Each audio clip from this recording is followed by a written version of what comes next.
One of the biggest mistakes I made earlier in my career as a reseller in the Pokemon trading card space was thinking that this was a business where it was only an option to be successful through secrecy and making sure that nobody else could see my treasure trove or see what I have cooking in the kitchen. And what that actually became is it became a huge restriction because I wasn't actually discussing things in a productive manner with other people who were trying to be successful or who were already more successful than I was. Now, fast forward, I'm growing into a bigger business and having loftier goals. Again, I talked in my last video about how hitting the six-figure mark was a huge mental barrier for me. And it's something that helped that was I talked to people that were smarter than me about things that I didn't know as much as I ought to about. And that even sometimes came down to the whole plays thing. So the cards that I was buying and selling or had the intention of speculating on, or, you fill in the blank and it probably fits. Right now, what I'm doing is I'm actually realizing that this isn't a zero sums situation, right? And what that means is with Pokemon cards, it doesn't matter if somebody else is successful because that doesn't restrict me from having the opportunity to also be successful. Even when you look at things as a very baseline crackdown situation, it's like eBay, for example. I probably know 10 other people that are selling an Umbreon SAR from Terrestrial Festival in PSA 10. However, everybody that I know is making sales with that card, even though we're all selling it on eBay, by example. And that's because the algorithm hits differently, in different situations. If my buddy hasn't touched his eBay store in 30 days, but he still has that card listed for Lord knows what reason, that means the algorithm is not hitting his eBay store the same as mine, which is updated every day, or vice versa, right? If my buddy just put in, if he just hit 100 listings today, maybe the algorithm swings heavy in his favor because ultimately eBay wants to promote the sellers that are going to make them the most money. And if that guy's activity is way higher than my activity, then they're going to start pumping his stuff. Or another example, he might just have a better listing than me. Even though we're making a listing for the same card, perhaps he has a better title structure. Perhaps he filled out more item specifics. Perhaps he filled out more accurate item specifics. If I put SAR and he put, special art rare, maybe eBay likes that better. And so they kick him the extra views, right? All that is to say, this does not require me stepping over the corpses of fallen competition, right? People can grow in this space together, selling the same stuff with similar ideas and similar approaches. And that's a revolutionary thing. And I hope that this doesn't seem like a Captain Obvious take, because when you stop holding your cards so close to your chest, no pun intended, you actually start having way more comprehensive and productive discussions with people who are doing the same thing as you. And you might point out different market inefficiencies to each other that you can both benefit from.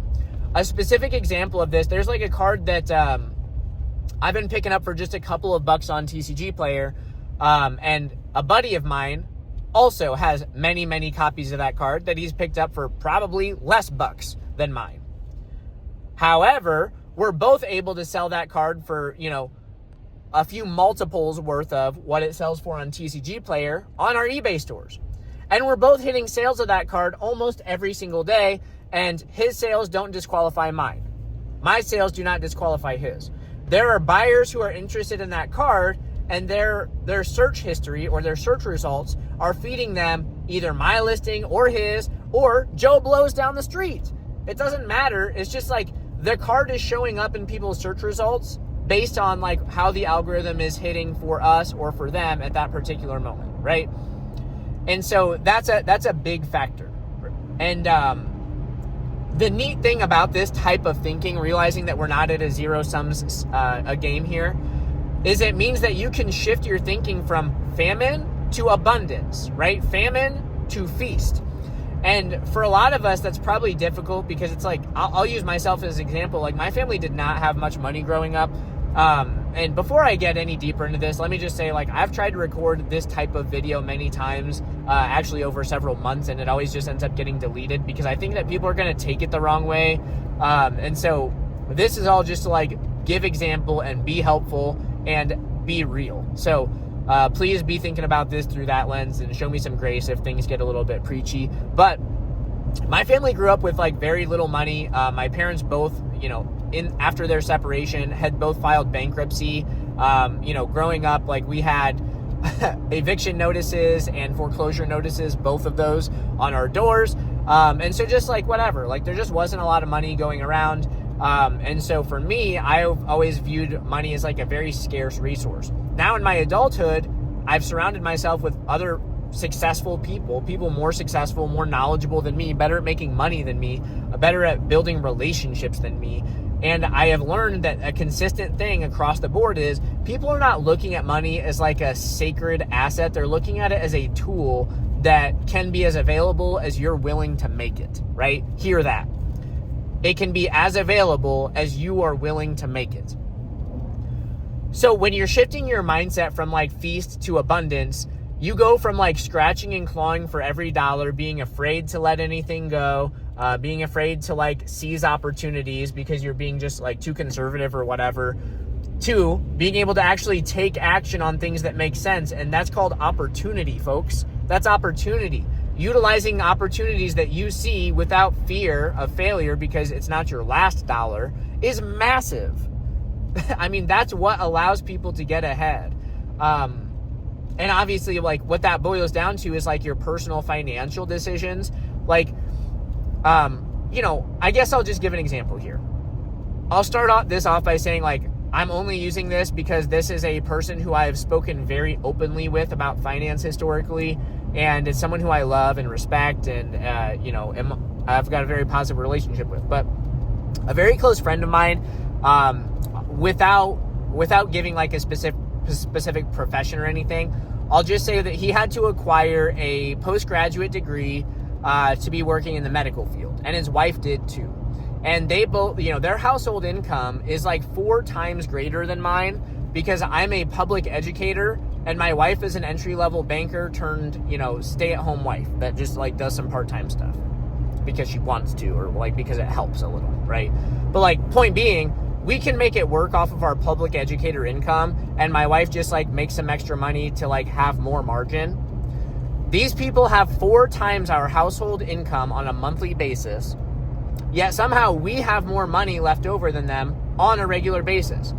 And it all kind of boils down to like choices.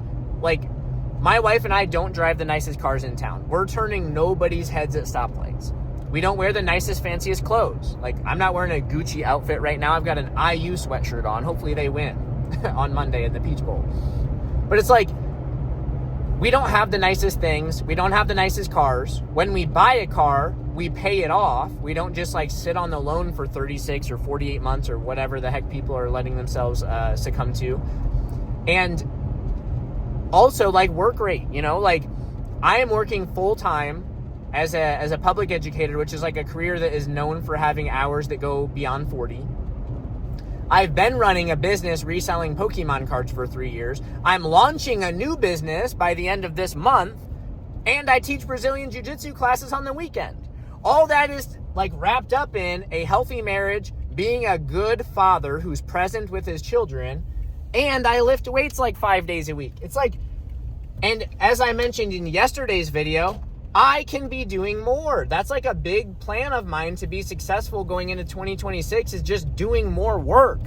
I've got time to do more work and my plate sounds pretty darn full, right? But it's just like that. Those are the decisions. Like, my wife and I have prioritized debt repayment instead of having a nicer car. Debt repayment instead of buying a humongously large house. Like, we have a house that's big enough to meet our needs, and it was a shitbox when we bought it, but we've done a lot of renovations and it's kind of nice now. Like, that's the type of strategic spending that my wife and I have been doing, and it's been a lot of delayed gratification. So we're accepting short-term pain and in hopes for long-term gain. And what that's allowed us to do is create a chunky margin for savings or, miscellaneous spending if we so chose at the end of the month, compared to some of our friends who have way bigger incomes than us. And again, that's not like a cool guy Drew. It's just like, because we have that level of financial security in our personal life, I'm willing to take greater risks with my Pokemon card business, for example. Like, I'm willing to spend money on like 60 copies of a card that, you know, the math checks out on right now, even though by the time I get it back from PSA or CGC, the economics around that card could totally change. I'm more willing to take risks like that, and I wasn't 5 years ago, because my wife and I are in a more secure financial situation. And again, that kind of goes back to the whole famine versus abundance thinking. Like, when my wife and I had a bunch of consumer debt, like we had, you know, some car loans, student loans, stuff like that, money was a lot tighter. I thought about it differently. I thought about it as like something that we needed to retain in order to survive, instead of using it as a tool to make more of it. And that's like a big shift. And again, I think that comes through, you know, experience and time, and I guess a little bit of like wisdom, which I have to say that a little bit tongue in cheek, because it's like, what do I know? But, you know, I hope a helpful takeaway from this is like the ability to kind of like open up a little, and the ability to like look at things from a top-down perspective is a heck of a lot more effective for helping you grow, especially like in terms of finances and relationships, compared to just like hunkering down, minding your own business, and thinking about this as like a me versus you situation. And on paper, it is. Like, my buddies and I who are selling the same Umbreon card, we are technically competing for the same or similar buyers. But again, I know a whole lot of people making a whole lot of thousands of dollars selling these cards. I hope this one helps you guys. Please click all the positive buttons. I didn't specify that on my last video. I don't think I got any dislikes or whatever. But yeah, click all the positive buttons. Check out my eBay store in the link below. Subscribe to the channel. I'll see you guys on the next one.